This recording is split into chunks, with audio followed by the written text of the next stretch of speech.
Estamos aqui sentido a Catedral de Astorga. Me chama a atenção e me encanta aqui na Espanha são as rosas. É impressionante. É aquela rosa de ramo, essa rosa, a roseira tradicional nossa. Bom, para brindar a nossa chegada, depois de 23 quilômetros, essa pequena subidinha.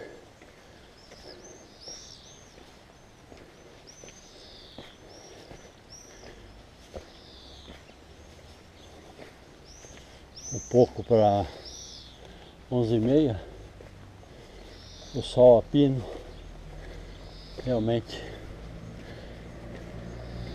é um pouco complicado, mas o destino está bem próximo.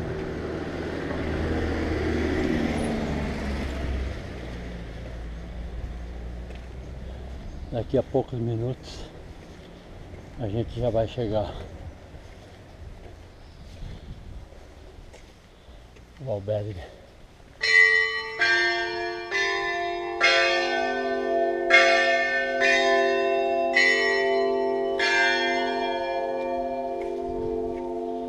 Já chegamos no albergue público de peregrinos.